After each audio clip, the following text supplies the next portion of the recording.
Pour devenir apiculteur, il existe plusieurs solutions. La première, c'est d'apprendre en autodidacte sur Internet. La deuxième, c'est d'aller dans des associations où là, vous serez apiculteur amateur. Mais si vous voulez vraiment en faire un métier, le mieux, c'est d'avoir un diplôme. Et là, il faut venir dans un lycée agricole comme ici, à Laval.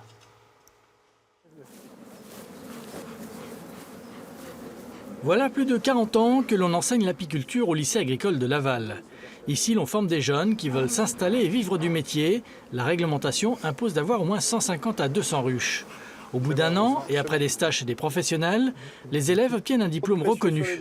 Vincent avait déjà quelques ruches, mais pour se spécialiser, il avait besoin de connaissances plus approfondies. Tu marques un petit rond sur le thorax.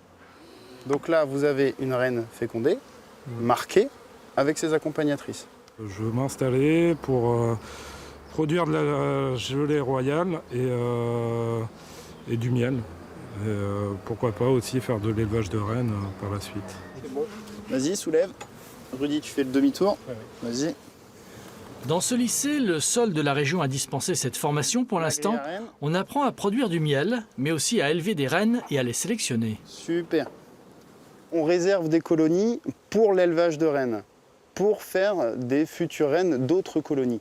Du coup, l'opération qu'on vient de faire, c'est réassembler une partie qui était orpheline sans reine avec la partie où il y avait la reine. C'est-à-dire qu'on a démarré l'élevage de rennes, maintenant c'est bon, elles vont le finir, et donc on peut rassembler la colonie. Une barrette. Pour devenir un bon apiculteur, rien ne vaut la pratique. Apprendre les bons gestes, ne pas oublier son enfumoir, ne pas laisser tomber du miel n'importe où. Mais cela ne suffit pas. Ce métier devenant très technique, parce qu'il existe différentes menaces présentes contre l'abeille, le frelon asiatique, un parasite qu'on appelle le varroa, certaines menaces environnementales ou agricoles, donc le métier nécessite une grande technicité de départ. Au Grand Auvernais, c'est une association qui fait office d'école, l'ASAD 44. Ici, les enseignants s'adressent à des amateurs, parfois éclairés. Les cours ont lieu le samedi. L'hiver, on découvre la théorie et au printemps, on vient pratiquer dans ce rucher-école situé à la sortie du village. C'est la partie préférée des élèves. Pour Jean-Pierre, propriétaire de 4 ruches, l'observation empirique est fondamentale. On peut lire tout ce que l'on veut sur l'entomologie, comme quand j'avais 8 ans en lisant Maeterlinck. Et en fait, finalement, c'est vraiment en se penchant sur des ruches, en observant au jour le jour l'évolution d'un rucher, qu'on comprend effectivement comment ça fonctionne. Lorsqu'une reine vierge sort de sa ruche, on appelle ça le vol nuptial. Christophe, lui, s'intéresse à l'apiculture car il veut s'installer comme maraîcher pour polliniser ses cultures. On apprend sur Internet, mais je trouve que c'est quand même mieux de se déplacer dans un rucher-école pour apprendre, puis manipuler vraiment avant de pratiquer chez soi.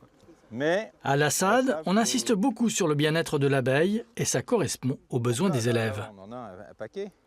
Souvent, les gens se mettaient à l'apiculture parce que le père ou le grand-père faisait de l'apiculture. Aujourd'hui, 75% des gens, c'est pour sauver l'abeille. Il existe une autre association pour s'initier à l'apiculture, l'UNAPLA, un syndicat qui regroupe 600 adhérents et qui fonctionne avec 3 ruchers-écoles. Et le résultat, on peut obtenir des miels de toutes sortes, par exemple des miels d'acacia ou du miel de forêt ou bien encore du miel de tournesol.